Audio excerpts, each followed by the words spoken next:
Hi there. So I'm out in my garden again today, like always, taking a break.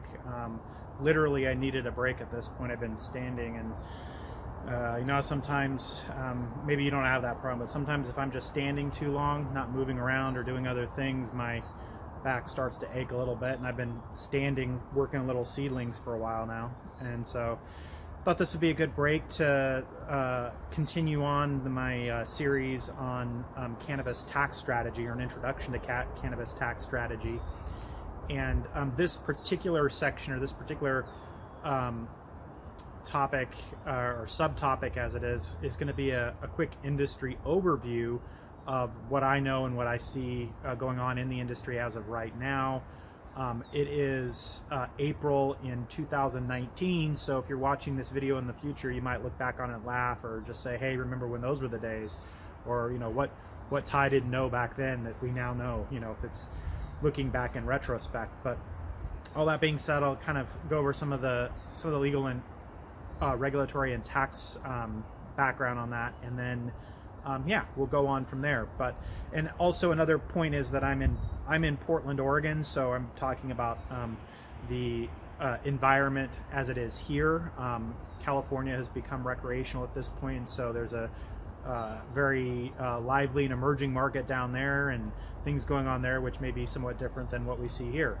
So here we go. So first point is talking about federal criminalization, and so at this point, as I'm sitting here talking today, cannabis is still federally illegal. And so, we shouldn't have any delusions about that issue if you're going to operate in this industry.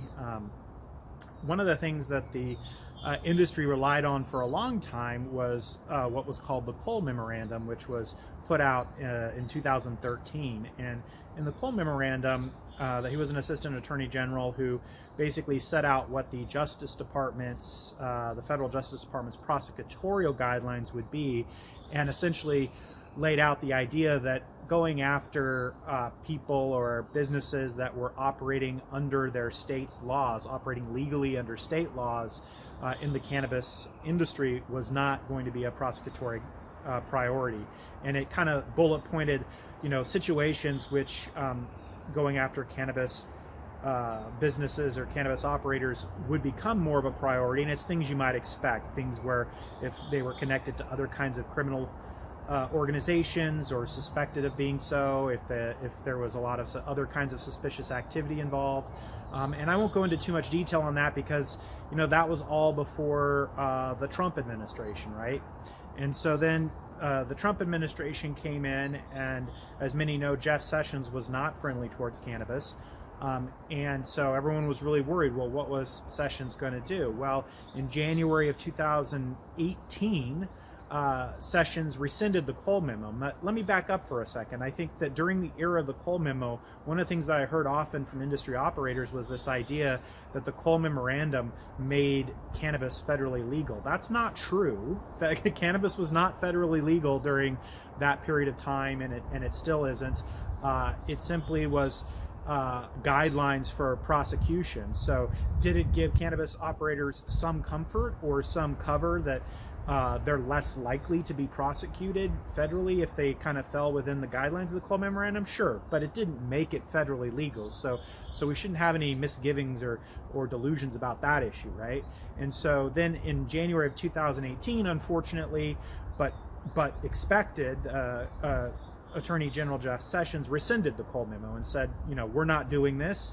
We're not laying out these kind of prosecutory guidelines. If you're operating in a business that is federally illegal, or you're doing something that's federally illegal, you can expect that you could get prosecuted pretty much at any time, just like any other criminal. That was basically Jeff Sessions' position in rescinding the Cole Memo. Well, here in Oregon, we have the Attorney General, the federal Attorney General who works here in Oregon. His name is Billy Williams. And so in May, after Sessions rescinded the Cole Memo in January of 2018, in May of 2018, Billy Williams wrote his own memo regarding marijuana prosecutorial priorities. And that memo, while not exactly the same, was very reminiscent of the Cole Memorandum. So I think those of us in Oregon, at least, were very happy to hear kind of this this going back to the ideas of the Cole Memorandum, and really saying, hey, you know, the federal government really doesn't have the resources, time, energy, or reason to be going after organizations, cannabis operators who are operating within the state guidelines. And that's essentially what Billy Williams said again there. So that's interesting. You know, I don't know how the politics within the Attorney General's office works, and what kind of heat that might have brought him with the head guy at the time. But as you may know, in the politics of the day, the head guy, Jeff Sessions, was not very popular with his boss, the president, either. So lots of different political issues going on, right? And so all of that, as interesting as all that political intrigue is, another data point which I find interesting and also telling about where the federal government's mind is on things is that in November 7th of 2018, the Deputy Attorney General running things at the time, Rod Rosenstein, many people probably heard that guy's name in the news a lot, because he was running the Justice Department after Jeff Sessions resigned, and you know, under Trump, and you know, and so because of all the Trump related issues and scandals, his name's been in the press a lot. But anyway, I'm not going to get into that. What I wanted to tell you was that in November of 2018, Rod Rosenstein, who was the head of the Justice Department at the time, named Billy Williams, the guy that was here from Oregon and who had basically wrote the Oregon memo about marijuana prioritization. Rod Rosenstein named Billy Williams the chair of the National Attorney General's marijuana working group. And so, I mean, that's kind of inside baseball in terms of the Justice Department and the federal government. So I don't want to get too far into what that means or doesn't mean, other than, I mean, I think it shows, what I do think it shows is that Billy Williams wasn't like standing on an island all by himself, that there is support for what he was saying in a broader sense, which I think should be encouraging somewhat to the cannabis community that wants to operate legally within state laws. Okay, so another big federal happening is the passage of the Farm Bill on December 20th, 2018. Now, that actually has very little to do with kind of the full-on marijuana, and you know, my colleagues or other people that work in this industry may laugh at my knowledge of the differences between things like THC and CBD, so I'm not going to wade too far into that kind of stuff, because many of you know far more than I do about that. But the overall point about this is that the passage of that Farm Bill legalized industrial hemp, and therefore also allowed for products derived from industrial hemp. And so my understanding is that CBD, which can be derived from the full kind of what we think of as marijuana that has both THC and CBD in it, CBD could be derived from that, and often has been. Similar CBD can be derived from industrial hemp. And so that's what we see, at least I've seen in Oregon, is a lot of businesses and organizations really running head on into trying to get into those markets, trying to get in CBD derived from industrial hemp to create products, because now, and I would say in theory, I think we're still going to see how the markets work out and what kind of federal regulation or state regulation or what there is, if any, on this. But people are getting out there and getting their CBD lines ready to go, CBD derived from industrial hemp. I think the issue, when I talk about potential regulation here, the issue is if CBD can in fact be derived from both industrial hemp, which is legal, and also derived from a marijuana plant that's not legal, the thing that comes to my mind is, how is the market going to know, and how would regulators know whether the CBD that they're dealing with was derived from the legal source or not? And so that, I think, there will be issues with that and I'm sure states will have their own rules if they don't already, and I'm just ignorant about how they're going to deal with that. But that's where we're at with that. And so, in terms of an industrial, in terms of the effect on the industry, you know, a lot of people who have knowledge about the growing of marijuana also have some knowledge about how to grow industrial hemp as well. And so we see some of the same players kind of moving that direction, or starting up that direction in parallel to their otherwise cannabis businesses. Banking issues. So banking is still, I still see in Oregon, banking is still a problem. We do have some credit unions that are working with cannabis companies. I think, to be clear on this, a lot of people will say, well, banks are just flat out not allowed to work with cannabis. It's illegal for a bank to work with cannabis. That's why they can't have banking. That's not exactly true. The FDIC did, and actually not the FDIC, but FinCEN put out, which has some regulation over banks, put out some banking guidance at this point. I think it was a couple of years ago, at least, to the banks, explaining kind of what hoops they would have to jump through if they wanted to bank with cannabis. And it required a lot of additional reporting that the banks would have to do, information they would have to collect from their clients, and then reporting that the banks would have to do, and checks that the banks would be responsible for doing, and liabilities that the banks would be responsible for if it turned out that there was more than state legalized cannabis going on with those accounts. And so the reality of the situation is that the reason most banks don't do this, the vast majority don't do it, is because it's a lot of work, right? They have no reason to do it, because a lot of the cannabis community I talk to, they cringe at the fact that they have to pay additional fees in order to get banking beyond what other regular businesses do. Well, yeah, you're not a regular business, and anyone to bank with you has to do extra work under the FinCEN guidelines. So yeah, you're going to have to pay for that extra work. That's how it goes. And so I think a lot of the commercial banks or other banks, I don't know how much it is that they just flat out could never do it, as much as it's just that it's not an activity that they see a lot of money in, right? It looks like a lot of extra work and a lot of risk and potential problems. And if you're part of a big national commercial bank, they've got internal policies, they've got public shareholders to answer to. So there's a lot of issues involved in that. So I think the point that they can't do it as a practical matter is a fair point. It's impractical for them to do it. But from a legal perspective, it's possible for a bank to work in cannabis. And in fact, we see some credit unions in the Northwest that have been doing this. I'll give a shout out to some of those that are doing it. And hopefully they appreciate the free advertising here. But we see the credit unions that we see doing it, that at least I've seen doing it, are a group called MAPS, another group called Salal, and another group called WANA. And there may be some others out there. And if you want to message me or put a comment on this video if you're from one of those institutions, and let me know, I'd be happy to give you a shout out in a future video as well. So that's where we're at with banking. It's still pretty limited. My understanding with all of those organizations is that there are fees involved in working with them that would be more than working in a normal commercial banking environment. But I wouldn't expect any less given the situation and given the extra risks and work that they're taking on to bank with the cannabis community.